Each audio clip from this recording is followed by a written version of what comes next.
senyum ceria, Allahu Akbar. Alhamdulillah, hari ini kita bertemu lagi dalam pembelajaran TIK bersama Ibu Ain. Kakak sekarang siapkan bukunya terlebih dahulu ya. Nah, sebelum pembelajaran dimulai, alangkah baiknya kita membaca basmalah bersama-sama terlebih dahulu ya Kak. Bismillahirrahmanirrahim.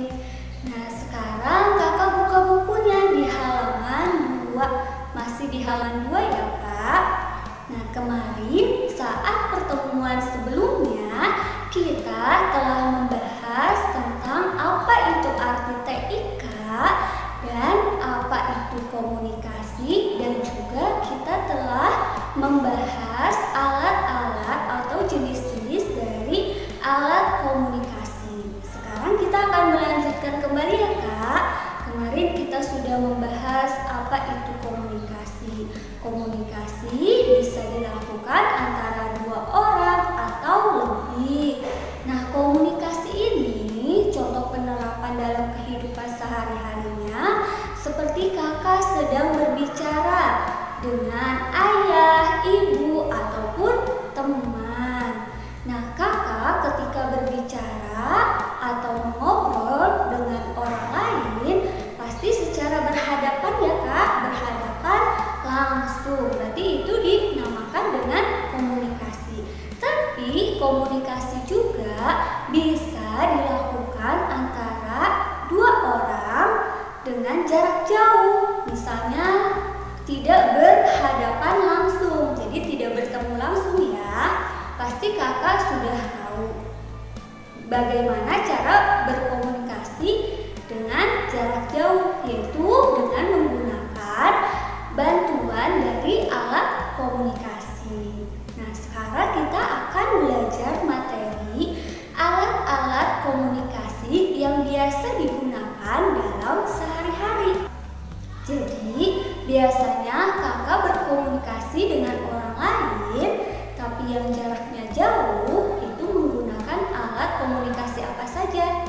Di antaranya yaitu ada bel, ada telepon, ada radio, ada televisi, dan ada komputer. Nah, pada pertemuan kali ini kita hanya akan membahas 2 alat komunikasi yang sering digunakan dalam kehidupan sehari-hari, yaitu yang pertama ada bel. Kakak perhatikan gambar di sini. Ini merupakan contoh bel yang digunakan dalam sehari-hari. Nah, bel sendiri bisa digunakan di rumah ataupun di sekolah. Kalau di rumah, bel itu berfungsi untuk apa Kak? Misalnya ketika ada tamu. Tamu ketika bertamu itu tidak perlu lagi mengetuk pintu atau mengetuk pintu ya Kak. Kita bisa menggunakan alat komunikasi berupa bel. Jadi ketika kita bertamu kepada orang lain, kita bisa memencet bel gitu ya Kak. Udah tahu? Nah, selanjutnya ada juga bel yang digunakan di sekolah. Fungsinya untuk apa? Fungsinya biasanya digunakan untuk pertanda pergantian mata pelajaran atau pertanda pembelajaran telah selesai. Contohnya, bel dibunyikan 1 kali, berarti pertanda pergantian pelajaran. Misalnya dari pelajaran matematika ke pelajaran olahraga misalnya, berarti itu menggunakan bel 1 kali. Kalau belnya bunyinya 2 kali, berarti itu pertanda sekolah telah selesai atau pembelajaran sudah selesai, jadi waktunya untuk pulang. Itu kegunaan bel ya Kak. Kegunaan bel untuk berkomunikasi atau sebagai alat komunikasi yang sering digunakan sehari-hari. Yang kedua yaitu contohnya telepon. digunakan, biasanya yang lebih sering digunakan hampir oleh setiap orang.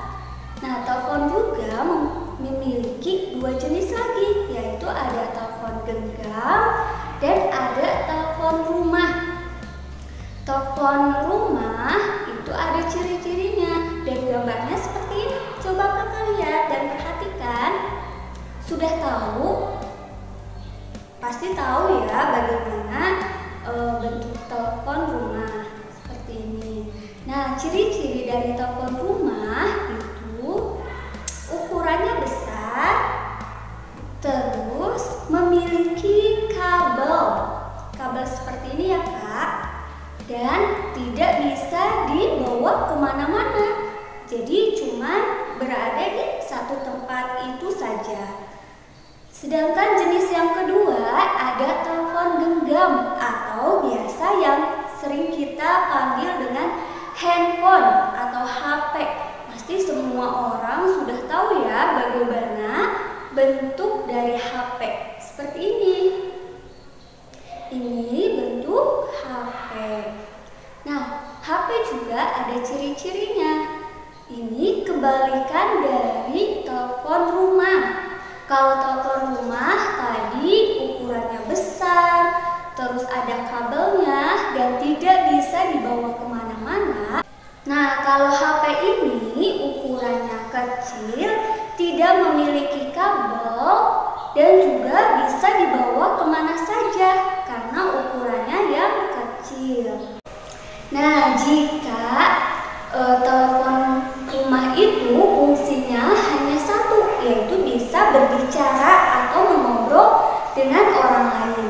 Tapi kalau HP itu banyak fungsinya ya kak, seperti menelpon atau berbicara dengan orang lain, mengirim pesan melalui SMS, menggunakan internet, bisa juga mendengarkan musik, dan juga kita bisa berfoto dengan menggunakan handphone.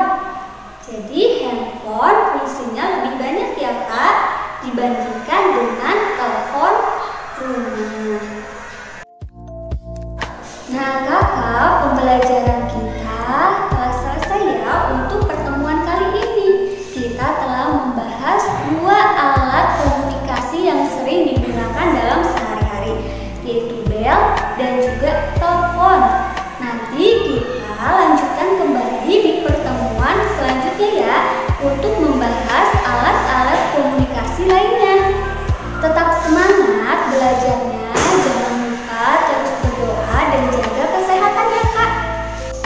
Dan pada pertemuan kali ini tidak ada tugas yang harus kakak kirimkan ke ibu ya, hanya perlu kakak simak videonya dan perhatikan di buku masing-masing. Ibu akhiri, sampai jumpa di pertemuan selanjutnya. Wassalamualaikum